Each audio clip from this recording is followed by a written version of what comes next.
యేసు క్రీస్తు నామములో ఈ యొక్క మొబైల్ ఆరాధన కార్యక్రమములో ఏకీభవించిన తోటి దైవజనులకు, ఆత్మీయమైన సహోదరి సహోదరులకు, అలాగనే యూట్యూబ్ ద్వారా వీక్షిస్తున్న మిత్రులందరికీ ప్రభువైన యేసు క్రీస్తు నామములో నా హృదయపూర్వకమైన వందనాలు తెలియజేయుచున్నాను. ఈ కార్యక్రమానికి ప్రేమపూర్వకంగా నన్ను ఆహ్వానించిన ప్రియులు రమేష్ బాబు గారి కూడా నా ప్రత్యేకమైన వందనాలు తెలియజేయుచున్నాను. మానక నా నిమిత్తము, పరిచర్య నిమిత్తము జ్ఞాపకం చేసుకుంటూ ప్రార్థిస్తున్న మిత్రులందరికీ, దైవ సేవకులకు, సహోదరులకు నా హృదయపూర్వకమైన వందనాలు తెలియజేయుచున్నాను. ప్రియులారా, ఈ ఉదయ కాలమున మనము సర్వోన్నతుని దేవుని సన్నిధిలో వచ్చి ఉన్నాం. చాలా ఆశీర్వాదకరం. ఎందుకంటే దేవుని సన్నిధిని వెదకడం, దేవుని సన్నిధిలో కనిపెట్టడం, దేవుని చిత్తాన్ని తెలుసుకోవడం దేవుడు మనకిచ్చిన మరొక తరుణాన్ని బట్టి నిజంగా మనం ఎంతో ధన్యులం. కాబట్టి చాలా క్లిష్టమైన పరిస్థితుల్లో మనము ప్రభుని ఆరాధిస్తున్నాం. చాలా భయంకరమైన పరిస్థితుల్లో మనము దేవుని యొక్క సన్నిధిలో మనము కనిపెడుచున్నాం. పూర్వ దినాల్లో దేవుని పేరటన అనేకమైన శ్రమలు, నిందలు, అవమానాలు ఆది అపోస్తులు అనుభవించారు. ఆ దినాలే ఇప్పుడు మరలా కనబడుచున్నవి. ఎక్కడ చూచినా ప్రభును ఎరిగిన వారిని వేధించడం, చంపడం, సమాజంగా కూడుకుంటున్న మందిరాలను పడగొట్టాలని, కూలగొట్టాలని, చిన్న భిన్నం చేయాలని అపవాది విర్రవీగుచున్నాడు. ప్రియమైన వారులారా, అనుకోని రీతిలో మనము ఇట్లాంటి శ్రమలను మనం చూడవలసి వచ్చిన సమయం ఆసన్నమై ఉన్నది. అయితే బైబిల్ చెప్తున్నది, ఇలాంటి సమయంలో మనము చంచల మనస్తత్తులో ఉండకూడదు, కలవరపడకూడదు, కలత చెందకూడదు, దిగులు పడకూడదు, అధైర్యపడకూడదు అని ప్రభు మనను లేఖనాల ద్వారా ఈరోజు వాక్య సందేశము అదే. ధైర్యం మనకేమిస్తుంది? ఇలాంటి పరిస్థితుల్లో మనమందరము ధైర్యంగా ఉండాలి. ధైర్యంగా ఉన్నావు అని రుజువు ఏమిటి? ప్రభు బిడలారా, దయచేసి యెషయా గ్రంథము 35వ అధ్యాయం, యెషయా గ్రంథము 35వ అధ్యాయం 3-4 వచనాలు చదువుతాను. జాగ్రత్తగా లేఖనాలను చూడవలసిందిగా కోరుతున్నాను. సడలిన చేతులను బలపరుచుడి, తొట్టిల్లు మోకాళ్ళను దృఢపరచుడి, చంచల హృదయులతో ఇట్లనుడి, భయపడక ధైర్యముగా ఉండుడి, ప్రతిదండన చేయుటకై మీ దేవుడు వచ్చుచున్నాడు. ప్రతిదండను దేవుడు చేయదగిన ప్రతీకారము ఆయన చేయును. ఆలోచిస్తున్నారా? చంచల హృదయులై ఇట్లుండి, భయపడక ధైర్యముగా ఉండుడి. నిజంగా చూస్తుంటే పరిస్థితులను బట్టి మనము కలవరపడవలసిన అవసరము లేదు, చింతించవలసిన అవసరము లేదు. చంచల మనస్తత్వము కలిగి జీవించడం అంతకన్నా అవసరము లేదు ప్రియులరా. ఎందుకంటే ప్రతిదండన చేయుటకై దేవుడు, ఏ దేవుడు? మీ దేవుడు అనగా మన దేవుడు వచ్చుచున్నాడు. ప్రతిదండనను దేవుడు చేయదగిన ప్రతీకారం ఆయన చేయును. కాబట్టి ఇవన్నిటిని బట్టి మనము ధైర్యంగా ఉంటే కార్యాలు ఆయన చేస్తాడు. ప్రభు బిడ్డలారా, నిజంగా మనము ప్రభు బిడ్డలం గనుక ప్రభు మన పక్షమున కార్యము చేసే దేవుడు ఆయన, మన పక్షమున యుద్ధము చేసే దేవుడు ఆయన. మనలను సిగ్గుపడనీయకుండా ఆయన మనతో ఉంటూ తన కార్యాన్ని నెరవేర్చే దేవుడు. ప్రభువైన యేసుక్రీస్తు ఈ భూమి మీద ఉన్నప్పుడు తన తోటి శిష్యులకు దేవుడు చెప్పిన మాట లూకా సువార్త 21వ అధ్యాయం. లూకా సువార్త 21వ అధ్యాయములో మనం చూసినట్టయితే గమనించండి ప్రియులారా, మరి 26వ వచనం చదువుతాను. ఆకాశమందలి శక్తులు కదిలింపబడును గనుక లోక మీదికి రాబోచున్న వాటి విషయమై భయము కలిగి మనుషులు ఎదురు చూచుచు ధైర్యము చెడి కూలుదురు. మనుషులు కూలుతారు. అప్పుడు మనుష్య కుమారుడు ప్రభావముతోను మహామహిమతో మేఘారుడై వచ్చుట చూతురు. ఇవి జరుగనారంభించినప్పుడు మీరు ధైర్యము తెచ్చుకొని మీ తలలెత్తుకొనుడి. మీ విడుదల సమీపించుచున్నదనెను.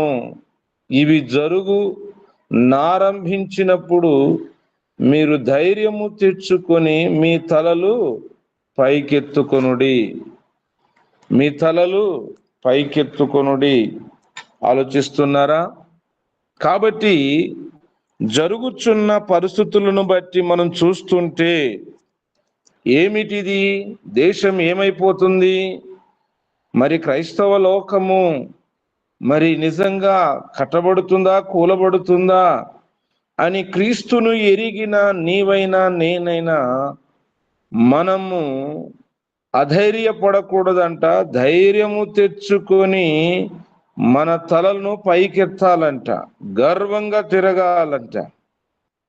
ప్రభు బిడ్డలారా, ప్రభు అయిన యేసుక్రీస్తు మనకు చెప్పిన సత్యం ఇదే.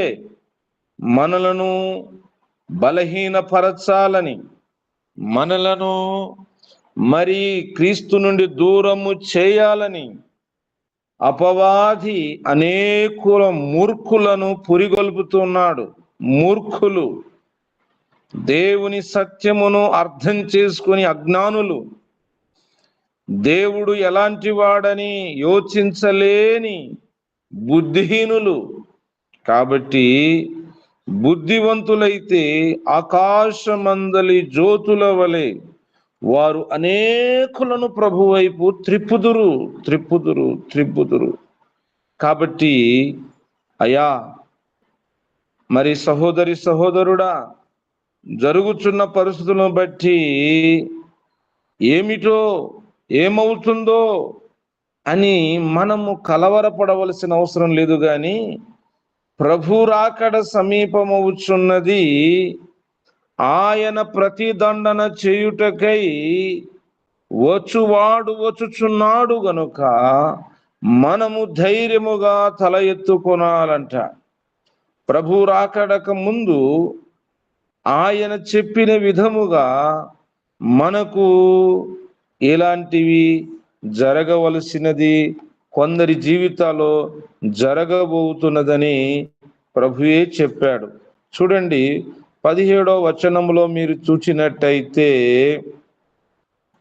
16వ వచనం, తండ్రుల చేత, సహోదరుల చేతను, బంధువుల చేతను, స్నేహితుల చేతను మీరు అప్పగింపబడుదురు, వారు మీలో కొందరిని చంపుదురు. నా నామము నిమిత్తము మీరు మనుషులందరి చేత ద్వేషింపబడుదురు గాని మీ తల వెంట్రుకలో ఒక్కటి అయినను నశింపదు. మీరు మీ ఓర్పు చేత మీ ప్రాణములను దక్కించుకొందురు. అయ్యా, కాబట్టి ప్రభు అంటున్నాడు, ఇవి జరుగుతాయి. మీరు ఎవరి చేతనంటే మీ కుటుంబ వారి చేతనే మీరు దూషింపబడుదురు, వెలివేయబడుదురు, చివరికి చంపబడుదురు కూడా. అయితే మన ప్రభు చెప్తున్న ఒక గొప్ప వాగ్దానం ఏమిటంటే, మీ తల వెంట్రుకలో ఒక్కటి కూడా నశింపవు. ప్రియులారా, ఈ భయంకరమైన పరిస్థితులు మనము మన కళ్ళ ద్వారా చూస్తున్నాం. క్రీస్తును నమ్మిన వారు ఎవరికి హాని తలపెట్టట్లేదు, కానీ క్రీస్తును అంగీకరించిన తర్వాత హానికరమైన మన బ్రతుకు, ఇతరులకు కీడు కలిగించిన మన జీవితం, మరి దైవజనుడు మరి హత్యకు గురైన మరి ప్రవీణ్ పగడల గారు, తన గత జీవితము చాలా భయంకరమైనది, క్రూరంగా ఉండేది. కానీ ప్రభు నన్ను మార్చాడు. అందుకని నన్ను మార్చినది క్రీస్తే గనుక ఆ క్రీస్తును గూర్చి నేను ప్రకటించువాడను.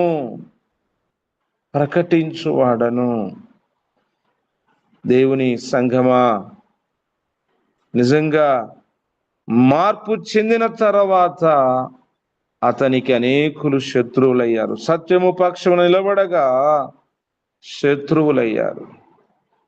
ఎంత విచారకరమైనది తెలుసా? తలంచుకున్నప్పుడు, ఆ సన్నివేశాన్ని చూస్తున్నప్పుడు, ఆ దృశ్యాన్ని చూస్తున్నప్పుడు ప్రతి క్రైస్తవుడు ధైర్యంతో ఉండడం మనం నేర్చుకుందాం. నిజంగా ఎంతో మనో బాధను గురి చేసినది. నిజమే, ఆత్మీయులు, మంచి దైవజనుడు వాక్యాన్ని క్షుణ్ణంగా, ఏ విధముగా ఆయన రాజీ పడకుండా సత్యమును ప్రకటించుటలో మంచి అభిషేకము పొందిన దైవజనుడు ప్రభు మరి ఈ రీతిగా తన మరణమును మరి అప్పగించాడు.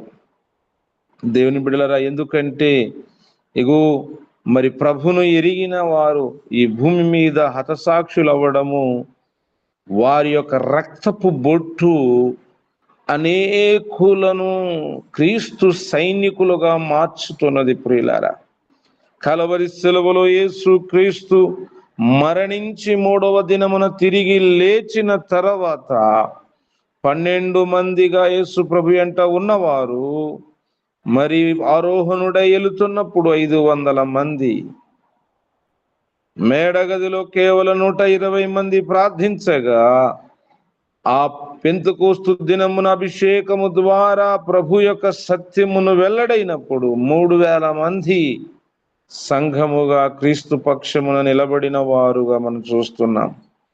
మంచిది ప్రియులారా, మన ప్రభు మనకు చెప్తున్నాడు, ఇగో శోధించబడిన మీదట మీరు సువర్ణములే మారేదను, గోధుమ కింద చచ్చితినే గాని అది ఫలించదన్నట్టు. నాయన, మరి మనం ధైర్యంగా ఉందాం. మన జీవితంలో ఎన్నో మరి మంచి కొరకు మనము శ్రమలు అనుభవించుచున్నాం, మేలు చేసి శ్రమలు అనుభవించుచున్నాం. ఎవరిని కీడు చేయట్లేదు కనుక మనము తల ఎత్తుకొని బ్రతుకుతాం. నేరస్తులం కాదు మనం, అన్యాయస్తులం కాదు మనం. కాబట్టి మనము క్రీస్తు నామమును బట్టి ఇతరులకు మేలు చేయవారై ఉన్నాం. అందుకనే ప్రభు అంటున్నాడు, మరి ధైర్యము తెచ్చుకొని తలలు ఎత్తుకొనుడి అంటున్నాడు. గర్వంగా బ్రతకండి.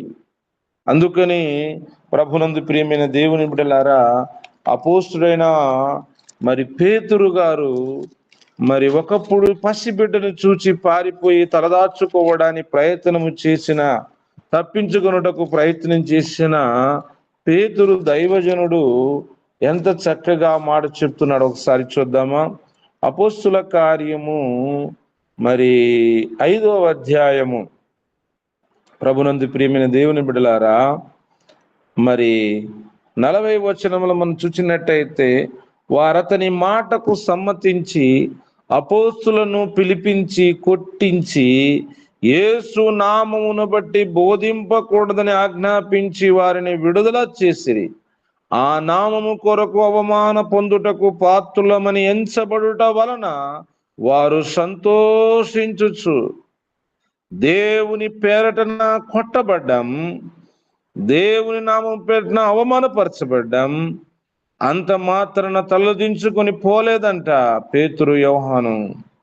తలలు ఎత్తుకొని సర్వోన్నతుడైన దేవుని స్తుతించుచు మరి పాత్రులమని ఎంచబడుట వలన వారు సంతోషించుచు మహాసభ ఎదుట నుండి వెళ్ళిపోయి ప్రతిదినము దేవాలయములో ఇంటింట మానక బోధించుచు యేసే క్రీస్తుని ప్రకటించుచుండిరి. యేసే క్రీస్తుని ప్రకటించుచుండిరి. ప్రియులారా, ప్రభు మనకు అనుమతిస్తేనే గాని మన ప్రాణము పోదు. ప్రభు బిడలారా, ఏ కాలమున ప్రభు మాట వినుచున్న ధైర్యంగా ప్రభు బిడ్డలుగా మనం ఈ లోకంలో బ్రతుకుదాం. ఎన్నో అవమానాలు వస్తాయి, ఎన్నో నిందలు వస్తాయి, ఎన్నో శ్రమలు వస్తాయి. క్రీస్తును నమ్మిన తర్వాత జనులు మనను శత్రులుగా ఎంచుకుంటారు. ఎందుకంటే మనం లోక సంబంధులం కాదు కదా. లోక సంబంధులైన వారిని లోకము స్నేహించును గాని మనము పరసంబంధులమైన వారం గనక లోకం మనను ద్వేషించును, దూషించును, హింసించును. అందుకనే అపోస్తుడైన పౌలు ఫిలిప్పీ పత్రికలో ఒక చక్కని మాట రాస్తున్నాడు. ప్రియులారా, గమనించండి దయచేసి. 1వ అధ్యాయం అపోస్తుడైన పౌలు గారు ఫిలిప్పీ సంఘానికి తెలియపరుస్తున్న మాట. 1వ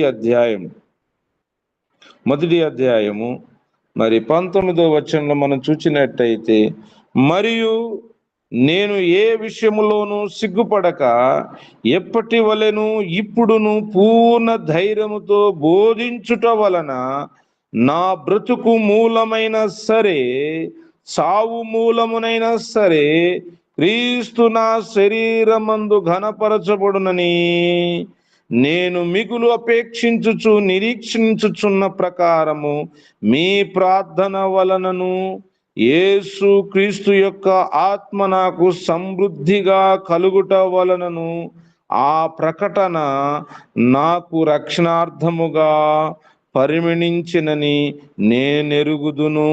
చూసారా, అపోస్తులైన పౌలు అంటున్నాడు, నా బ్రతుకు మూలమునైనా సరే, చావు మూలమునైనా సరే, నా శరీరము ద్వారా, నా శరీరమందు క్రీస్తు ఘనపరచబడుచున్నాడు. నిజంగా మరి దైవజనులు మరి ప్రవీణ్ పగడాల గారు బ్రతికి ఉన్నప్పుడు కొంతమందిని ప్రభావితము చేయగలిగి ఉన్నాడేమో, కానీ ఆయన మరణ వార్త, ఆయన యొక్క ఈ శ్రమ ద్వారా, ఈ యొక్క హింస ద్వారా, ఈ హత్య ద్వారా యావత్ ప్రపంచానికి ఆయన కలిగి ఉన్న విశ్వాసము, సత్యము పక్షమున ఆయన పోరాడిన విధానము, క్రీస్తును ఎరిగిన తర్వాత ఆయన అనుసరించిన సేవా కార్యక్రమము ఎంతో మందిని స్ఫూర్తికి తీసుకొచ్చింది. ప్రియులారా, అందుకనే పౌలు అంటున్నాడు, నేను బ్రతికినను ప్రభుకు మహిమయే, నా చావైనను కూడా ప్రభుకు మహిమయే. క్రీస్తును కలిగిన వారికి దేవుడు మనకిచ్చిన ఒక ఘనత. అందుకనే నేను పూర్ణ ధైర్యముతో బోధించుచున్నాను. ఎవరును ధైర్యం చెడిపోకూడదో, మరి అతనికి పట్టిన స్థితి మనకు వస్తుందేమో అని. నో నో, దేవుని పేరటన ఇలాంటి మరణం రావడం అది బహు అరుదు ప్రియులారా, బహు అరుదు ప్రియులారా, బహు అరుదు ప్రియులారా, బహు అరుదు. కాబట్టి ఆ కుటుంబం కూడా అంటున్నది, తన భార్య నిన్న ఇగో ప్రవీణ్ పగడాల చనిపోలేదు. ప్రవీణ్ పగడాలంటి వారు ఇగో నా కుటుంబము అతని కంటే ఎక్కువ మందికి నాకు కుటుంబం ఇచ్చారు. మీలో అలాంటి స్థైర్యమును దేవుడు నింపబోతున్నాడని, అనేకులు ప్రవీణ్ పగడాలంటి వారిని దేవుడు లేపబోతున్నాడని.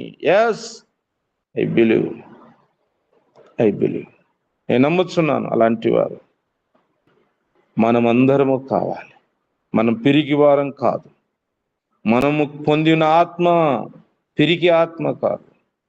కాబట్టి ప్రభునందు ప్రియమైన వారులారా, ఇదే కాలమున ధైర్యము మనల్ని ఏమిస్తుందంటే విజయానికి అంచులోనికి మనం తీసుకెళ్తుంది. ప్రియులారా, మరి ప్రవీణ్ పగడల గారు చనిపోతే ఇంకా అయిపోతుందేమో కానీ అనేకులు లాంటి వారిని దేవుడు లేపబోతున్నాడు. అలాంటి మహాజ్ఞానం చేత దేవుడు తన దాసులను అభిషేకించబోతున్నాడు. ప్రియులారా, కాబట్టి మనము అధైర్యపడకుండా ధైర్యంగా ఉండాలని పౌలు అంటున్నాడు. పూర్ణ ధైర్యముతో ఏం చేస్తున్నా నేను. అందుకనే ప్రభు వాక్యం వినుచున్న దేవుని మొదటి ఆది నుండి ఇది వరకు సువార్త విషయములో మరి మీరు నాతో పాలివారైనట చూచి మీలో ఈ సత్క్రియను ఆరంభించిన వాడు యేసు క్రీస్తు దినము వరకు దానిని కొనసాగించుచున్నానని రుడిగా నమ్ముచున్నాను. గనుక మీ అందరి నిమిత్తము నేను చేయు ప్రతి ప్రార్థన ఎల్లప్పుడూ సంతోషముతో ప్రార్థన చేయుచు నేను మిమ్మల్ని జ్ఞాపకం చేసుకున్నప్పుడల్లా నా దేవునికి కృతజ్ఞతాస్తుతులు చెల్లించుచున్నాను. ప్రియులారా, చెల్లించుచున్నాను. కాబట్టి అపోస్తుడైన పౌలు మరి ఈ విషయములో ఏ మాత్రము కూడా వెనుకడుగు వేయక మరి 14వ వచనం మనం చూసినట్టయితే, మరియు సహోదరులైన వారిలో ఎక్కువ మంది నా బంధకముల మూలముగా ప్రభునందు స్థిర విశ్వాసము గలవారై నిర్భయముగా దేవుని వాక్యము బోధించుటకు మరి విశేషముగా ధైర్యము తెచ్చుకునేది. దేవునికి మహిమ కలుగును గాక. ఇప్పుడు మనము ధైర్యంగా నిలబడాలి. పౌలు అంటున్నాడు, నేను బంధకములో, నేను చెరసాలలో, నేను శ్రమల్లో ఉన్నప్పుడు నా బంధకములు తెలుసుకొని ఏమంట పూర్ణ ధైర్యముతో ఇంకా సువార్తను ప్రకటించారంట. ధైర్యాన్ని వదలలేదంట, విశ్వాసాన్ని వదలలేదంట. అయ్యో, మన దైవజనుణ్ణి కొట్టి ఎగో చెరసాల్లో వేశారే, కొరడాలతో కొట్టి చెరసాల్లో వేశారే, అందుకని ఇంకా మనకు కూడా అదే గతి పడుతుందని ఎవరు కూడా ప్రభు అయిన యేసుక్రీస్తుని విడిచిపెట్టలేదు. ప్రియులారా, వారు ఇంకా స్థిరంగా ఉంటూ దేవుని వాక్యాన్ని ధైర్యంగా బోధించారు. ఇంకా సత్యాన్ని వివరించుటకు వారు ఎంతో ఆసక్తి కలిగి ముందుకు సాగారు. అందుకనే మొదటి తెస్సలోనిక పత్రికలో అపోస్తుడైన పౌలు సంఘస్థులకు ఈ విషయాన్ని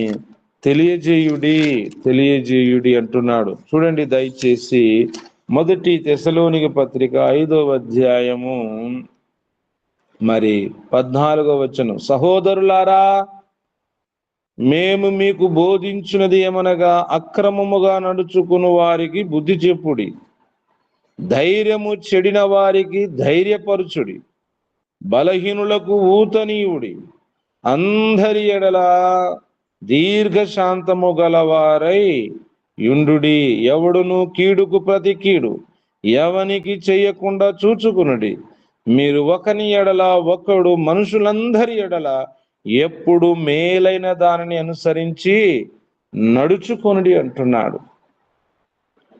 పౌలు గారు తెస్సలోనిక సంఘమును అంటున్నారు, ధైర్యము చెడిన వారికి ధైర్యపరచుడి. ఎస్. మరి ప్రభునందు ప్రియమైన వారులారా, మన క్రైస్తత్వములో దేవుడు మనకు నేర్పుతున్నది ఏమిటంటే, మనమందరం క్రీస్తు వారం. కులస్తులు కాదు, మనం మతస్థులు కాదు, మనం జాతుల వారం కాదు, మనం క్రీస్తు వారము. గనక మనలో ఎవడైనా ధైర్యమును కోల్పోయిన స్థితిలో ఉన్నప్పుడు మనము అలాంటి వారిని ధైర్యపరచాలి. ఎందుకంటే మన ప్రభు మనకు నేర్పిన సత్యము. ప్రియులరా, ఆ కుటుంబ పక్షమున క్రీస్తు పక్షమున మనమందరము క్రీస్తు కుటుంబములో సభ్యులమై ఉన్నాం. కాబట్టి మనము అధైర్యపడకుండా మరి ధైర్యము చెడిన వారికి మనము ధైర్యం ఇవ్వవలసిందిగా అపోస్తుడైన పౌలు మనకు చెప్తున్నాడు. అందుకనే గమనించినట్టయితే ప్రభునందు ప్రియులారా, యోహాను సువార్తలో ప్రభువైన యేసు క్రీస్తు చెప్పిన మాట నిజంగా మరి తాను ఎలాంటి మరణము పొందబోచున్నాడో అది రుచి ఎరిగి 16వ అధ్యాయం మరి యోహాను సువార్త 16వ అధ్యాయము మరి చూచినట్టయితే 31వ వచనం నుంచి మనం చదువుకుందాం. యేసు వారిని చూచి, మీరిప్పుడు నమ్ముచున్నారా? ఇదిగో మీలో ప్రతివాడు ఎవడును వాని ఇంటికి చెదిరిపోయి నన్ను ఒంటరిగా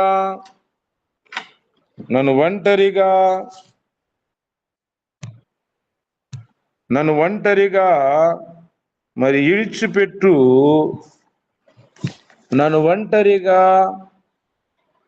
విడిచిపెట్టు గడియ సమయం వచ్చేయున్నది. అయితే తండ్రి నాతో ఉన్నాడు గనుక నిన్ను ఒంటరిగా లేను. నాయందు మీకు సమాధానము కలుగునట్లుగా ఈ మాటలు మీతో చెప్పుచున్నాను. లోకములో మీకు శ్రమ కలుగును, అయినను ధైర్యము తెచ్చుకొనుడి. ప్రభు బిడలారా, ఇంక కొద్ది గడియలు ప్రభువైన యేసు క్రీస్తు శిలువకు అప్పగించబడవలసిన సమయం ఆసన్నమైనది. ఎంత అద్భుతమైన విషయం అంటే, ప్రభునందు ప్రియమైన దేవుని బిడలారా, మన రక్షకుడిని యేసు క్రీస్తు మరణాన్ని ఎంత చక్కగా ఆస్వాదిస్తున్నాడు చూడండి. 18వ అధ్యాయము, అక్కడే యోహాను సువార్త 18వ అధ్యాయము మరి 3వ వచనం చదువుతాను. కావున యూదయ సైనికులు ప్రధాన యాజకులను పరిసయ్యులను పంపిన బంట్రోతులను వెంట పెట్టుకొని దివిటిలతో దీపములతో ఆయుధములతో అక్కడికి వచ్చెను. యేసు తనకు సంభవింపబోచున్నది ఎరిగిన వాడై వారి యొద్దకు వెళ్ళి, ఎవరి యొద్దకు? తనకు సంభవింపబోచున్నది ఎరిగిన వాడై తన యొద్దకు వచ్చిన వారు తనను పట్టుకోవడానికి, తనను వెతుకుతున్న వారు తనను చంపడానికి, తనను యొద్దకు వచ్చి మరి ఎదురు చూస్తున్న వారు క్రీస్తు ప్రాణము తీయుట కొరకై. అందుకని యేసు క్రీస్తు మరణానికి భయపడలేదు, మరణాన్ని ఆస్వాదించాడు, వెల్కమ్ చేశాడు. ఆలోచించండి, ఆయన పిల్లలమైన మనము కూడా అలాంటి ధైర్యవంతులుగా ఉండాలి. భయపడి పారిపోయి దాక్కోలే. ఆలోచించండి ఒకసారి. మీరు ఎవరిని వెతుకుచున్నారని వారిని అడిగాను. వారు నజరేయుడైన యేసును అని ఆయనకు ఉత్తరమియ్యగా, యేసు నేనే ఆయనని వారితో చెప్పెను. నేనే. మీరు ఎవరిని వెతుకుచున్నారు? ఆ వ్యక్తి నేనే. భయపడలే, ధైర్యంగా నిలబడ్డాడు. కారణం మనకున్న ఒక గొప్ప నిరీక్షణ. అందుకని ప్రభువైన యేసు క్రీస్తు ధైర్యంగా నిలబడడానికి కారణం ఏంటంటే, ఎవరికి భయపడకూడదంట? శరీరాన్ని హాని చేయు వారికి మీరు భయపడకూడదు, కానీ శరీరమును ప్రాణమును ఆత్మను నరకములో వెయ్యగలిగిన వానికి మిక్కిలి భయపడడు. చంపగలుగుతారేమో కానీ మనల్ని ఏమి చేయలేదు. మన ప్రాణము క్రీస్తుతో దాచబడి ఉన్నది, మన జీవము క్రీస్తుతో దాచబడి ఉన్నది. సో ప్రవీణ్ పగడాల గారిని మన మధ్య లేకుండా వారు చేయగలిగారేమో కానీ తిరిగి దేవుడు అతని బ్రతికించువాడు. ఆయన ప్రసంగములో నేను ఈ మధ్యలో చూస్తున్నా, అంతకుముందు చూడలేదు కానీ మనము ఆ రాజ్య సువార్తను ప్రకటిస్తున్నాం, ఆ రాజ్యములో మనము లేపబడతాం. కాబట్టి మన ప్రభువైన యేసుక్రీస్తు మరణాన్ని స్వాగతించాడు, ఆలింగనం చేసుకున్నాడు. Why? Giving the eternal life. తిరిగి మనము పునరుత్థాన జీవాన్ని పొందుకోగలము గనక ఐ డోంట్ కేర్, నేను భయపడను, నేను లెక్క చేయను. ప్రభుని ఎరిగిన మనము కూడా, ఎందుకంటే ప్రభు చెప్తున్న, లోకములో మీకు శ్రమ కలుగును, అయినను ధైర్యము తెచ్చుకునుడి, నేను లోకమును జయించి ఉన్నాను. ఎస్, నేను లోకాన్ని జయించినాను. లోకము అంటే పాపము అనగా మరణం. నేను పరిశుద్ధతలో జయము పొందాను. ఇగో ఇప్పుడు నేను మరణాన్ని కూడా జయము పొందుతాను. కాబట్టి క్రైస్తవుడు ధైర్యంగా ఉంటే మనం అన్నిటిలో జయమే, అన్నిటిలో విజయమే, అన్నిటిలో మనము పైవారే కానీ కింది వారుగా మనం ఉన్నాం ప్రియులారా. అందుకని తలలెత్తుకొనుడి, ధైర్యము తెచ్చుకొనుడి, ధైర్యముగా నిలబడుడి, ధైర్యముగా సువార్తను ప్రకటించుదాం, ధైర్యముగా క్రీస్తు పక్షంలో నిలబడుదాం. ఈ ఉదయకాలం మన ప్రభు మనతో మాట్లాడుతున్నాడు. ధైర్యంగా ఉన్నప్పుడే మన విజయాన్ని పొందుకోగలం. ధైర్యంగా నిలబడినప్పుడే మన ఎదుటగా వచ్చిన ఆ విరోధిని సిగ్గుపరచగలం.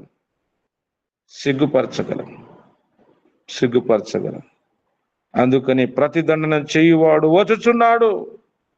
అందుకని సడలిన చేతులను, ఎగో తొట్టిలిన వారిని ధైర్యపరచుడి అంటున్నాడు.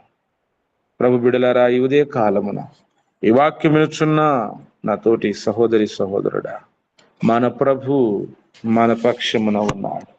ఆ ప్రభు చెప్తున్నాడు, ధైర్యము తెచ్చుకునుడి, నేను లోకాన్ని జయించాను, నేను లోకాన్ని జయిస్తున్నాను, నేను మరణాన్ని జయిస్తున్నాను, మరణము ముళ్ళను విరిచబోతున్నాను.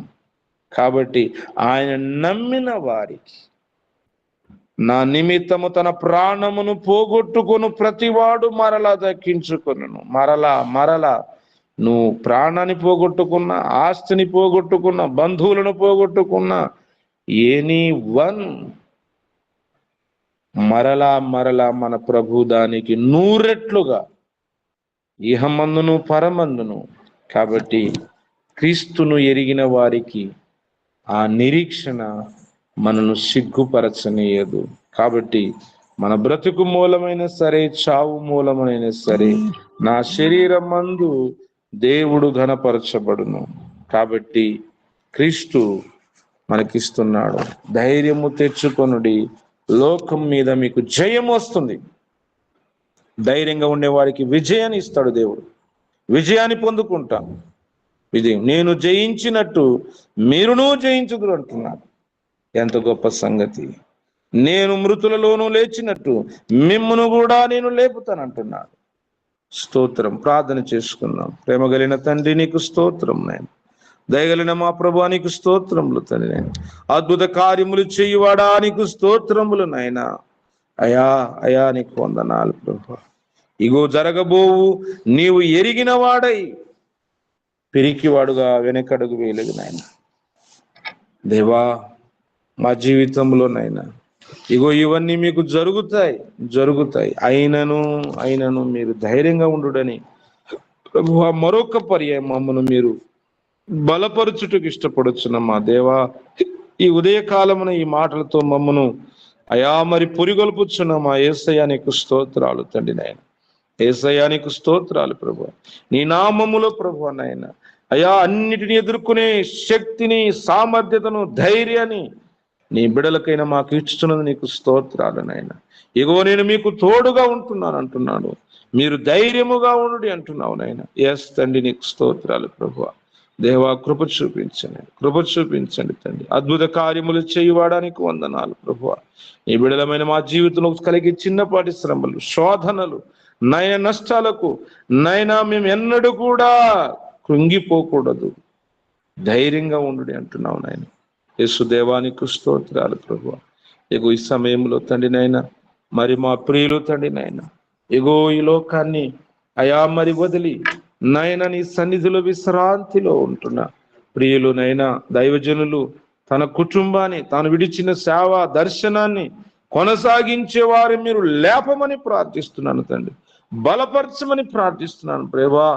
ఆ కుటుంబంలోనైనా గొప్ప ఆదరణ, గొప్ప ధైర్యాన్ని మీరు ఇచ్చినందుకు నీకు స్తోత్రాలు ప్రభువా, స్తోత్రాలు స్తోత్రాలు తండ్రి. నాయన దేవానికి వందనాలు చెల్లిస్తుంటున్నాను. ఇగో ఇలాంటి సేవకులు అనేకులు మీరు లేపాలి నాయన. ఇలాగ అనేకులను, అయా సువార్థికులను, సంఘములో పరిచారకులను, ఆత్మ జీవితంలోనైనా ఏ విషయంలో వెనకడుగు వేయక ముందుకు పరిగెత్తే వారిని మీరు బలపరచండి, లేపండి. యేసయ్య నీకు స్తోత్రాలు. ఈ పరిచర్య, ఈ మొబైల్ ఆరాధన పరిచర్యనైనా ఇంకా ముందుకు సాగున్నట్లుగా, అనేకులు దీనిలో ఏకీభవించినట్లుగా దేవా మీరు బలపరచండి, దేవా మీరు బలపరచండి నాయన. అనేకులతో మీరు మాట్లాడండి. యేసయ్య నీకు స్తోత్రాలు.